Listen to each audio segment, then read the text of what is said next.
Abatuuze ku luguudo lwa Bukasa Sentema kilomita 12.7 n'oluguudo lwa Kitemu Kisozi Naggalabi kilomita 6.5 mu disitulikiti ya Wakiso basabye gavumenti obutabawa byoya byanswa zikolebwe ziggwe nga basuubiziddwa. Bano babadde mu nsenkano n'abakulembeze ab'enjawulo omubadde minisita omubeezi owa Kampala Kabuye Kyofatogabye, ssentebe wa disitulikiti Dr. Matia Rwangabwanika, RDC Justin Mbabazi, Kao Alfred Malinga, omubaka wa Busiro North Nsubuga Paul n'abalala nga batongoza okutandika okukola enguudo zino. Tugazinga lulungi mutuyembe mutegoka lukasi owetatisaka lukasi nalukolebwa ebintu bingi bizinesi z'abantu zigenda kusituka abavubuka bagenda kwongera okufunamu.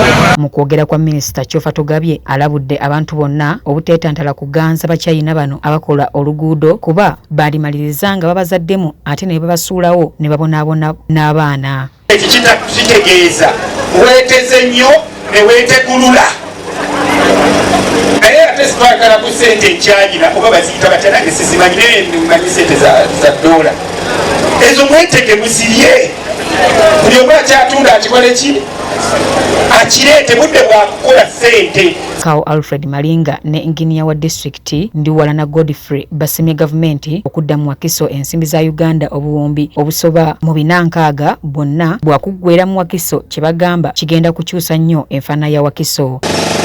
That's the budget for this district. And so far, 2 roads at like Kibiniton are at this level. We have Kitem Kisozi, it will be in the afternoon. Today in the morning we are here for Bukasa Sentema Kachiri. I want to say, Government of Uganda, thank you. Kuline lya KCCA eriva Emengo erijalibwa mu Lubigi erigwa wano.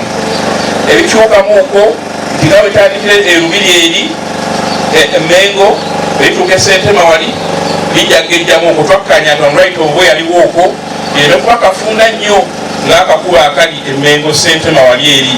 So wano zijja kuba twakkanya KCCA agenda kukola layini 3 okuva ku Lubigi bypass wali eri then okujja paka wano Bukasa layini zijja kuba 3.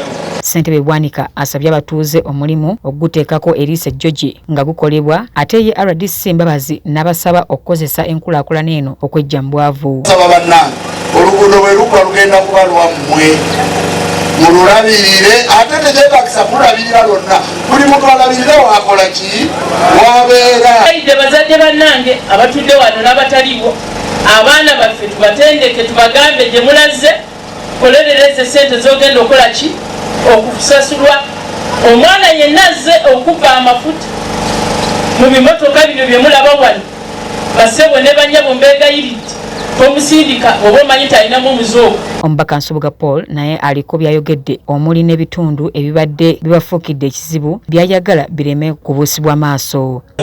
To the contractors, this goes to you. Katunonye njagala kubatunulako. To the contractors, I have a road in my constituency that is Kachiri Maware Road.